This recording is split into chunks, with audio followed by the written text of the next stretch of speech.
All right, so here is part 3 of this succulent and cactus arrangement. This was my first one, and this is the second one. I took this from here, by the way. I'll talk more about that in a little bit, but now I think it's finished. So as you can see, I put in some pebbles. You can see the pebbles up close, and they're colored. Turns out they have, I had these pebbles that I had gotten from Michael's maybe a few weeks ago, which I was doing this other project, and I had some left over. Although some of these I actually stole from this other project that I was doing because it would look better here. So yeah, here it is. I put the pebbles in there to create some contrast.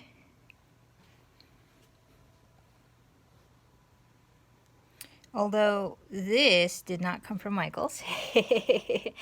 This rock came from a teeny beach in Cape Sound in Washington. And this rock came from a Winthrop. It's a teeny beach outside of Boston. And so, see, it pays to collect rocks. Next time I'm going to collect bigger rocks because I think sometimes bigger rocks are even better. But in this case, I think it'll be fine because I don't want the rock to draw too much attention away from this guy, and these other guys. So yeah, yeah, here you go. And why put, other than make it pretty so you don't see the soil, what's good about having pebbles? Well, it protects the soil from fungus gnats. Oh, they're teeny annoying flies. They don't bite me, but they're constantly looking for moist soil to plant their eggs on. And when they plant soil, they plant by the hundreds. And I'm pretty sure they laid some eggs in here because there were some gnats flying around. I'm sure there's one trying to sneak its way in here. So that's one way to protect your soil, your pot's soil, when it gets moist here. It's fertile ground for them. So now there's less and less of them buzzing around now. And if they had eggs in here, well, I'm going to wait a week for the soil to dry out a bit, and then I'm going to water it. This is what I use to, this squeeze bottle.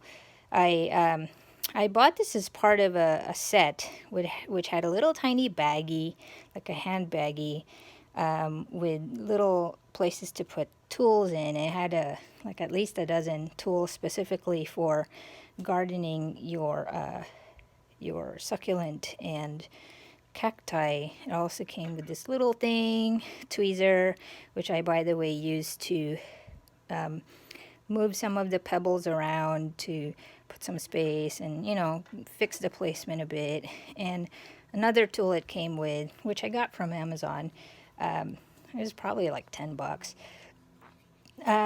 This scoop, and I used this scoop to lay the to carefully lay the rocks in. And then it also had this tool. I don't know the name of this tool, but what it does is that you stick it in the soil this way or this way, depending on how big is what you're gonna insert into the soil. So like, for example, these are really tiny.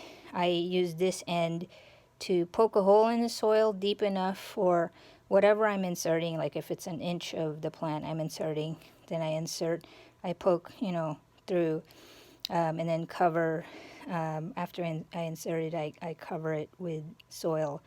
So this is if it's bigger what you're putting in there, which is what I did for like this guy or this guy, or I use my fingers. Anyway, those are just some of the tools. There's also actually a cute little mini shovel, which is kind of behind me. I'm not gonna get it. But anyway, I just wanted to tell you about what it looks like now. There's minor modifications here. I moved this here because it looks better rather than here where it would look crowded. I took this from here.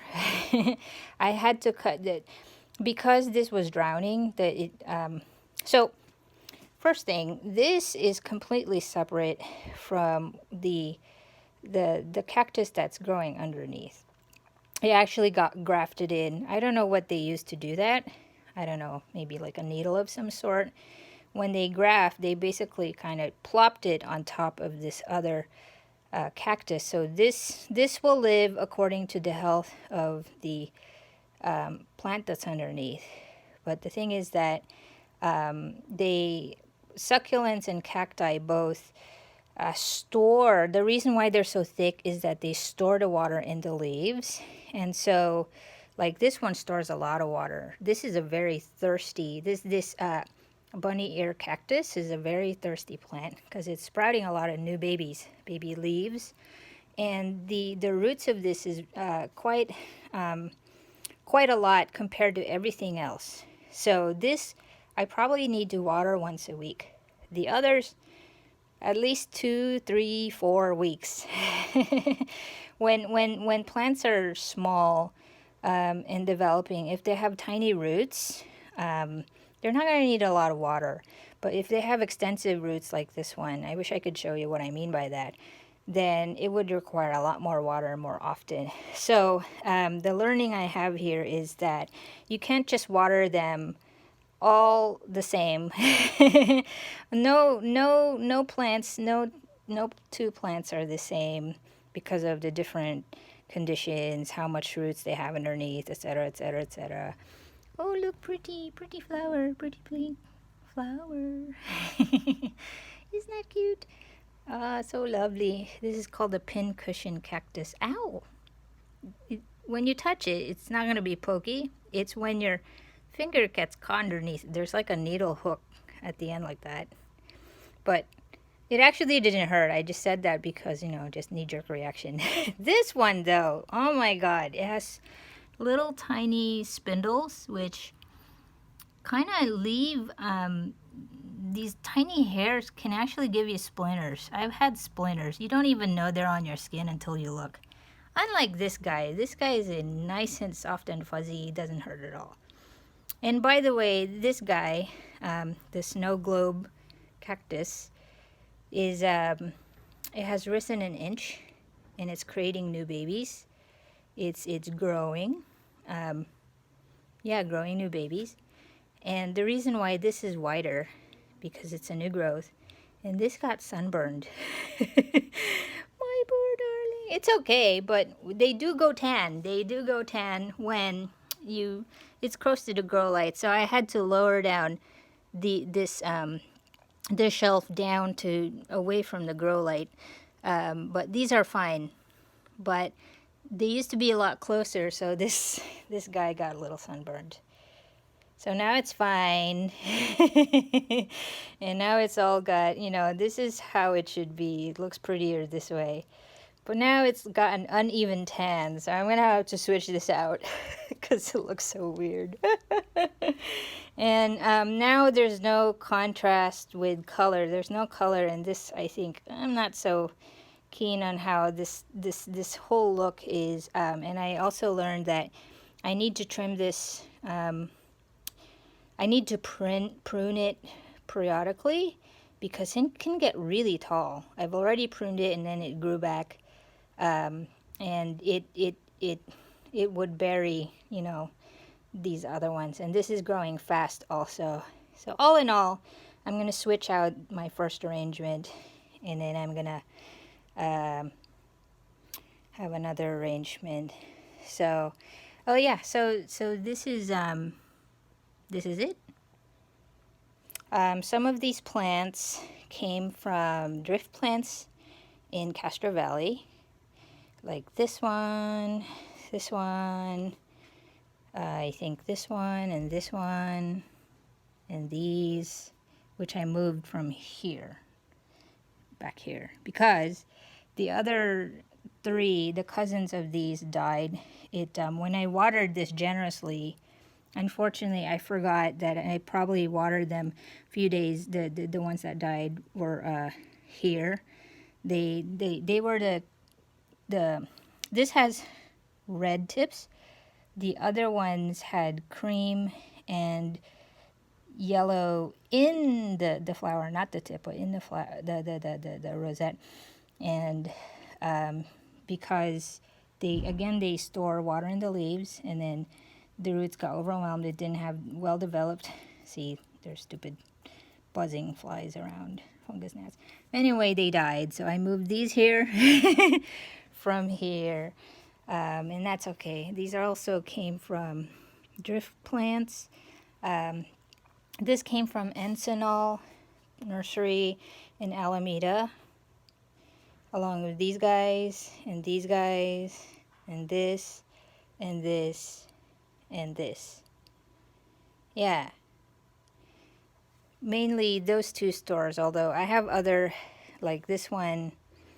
Okay, I'll talk about that another time. But yeah, so that's pretty much it. I don't know if I mentioned this though, but in case I didn't, it's pollen season. And now I know why I sneeze periodically, because of these pollen. And no, this is not an alien. It's just something's trying to come out because it's starting to flower. I really don't know what the deal is there. It's some kind of growth. I hope it's not a weed or anything. But this is a flaming sword bromeliad that Grace and Christy gave me for Christmas. And I'm excited to see it flower.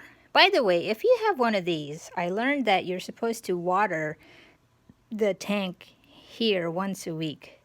You put, like if you were to put a teaspoon's worth or two of water, depends how big your flower is, your plant is, you put the water in the tank, because in nature they get rained on and the water collects in here.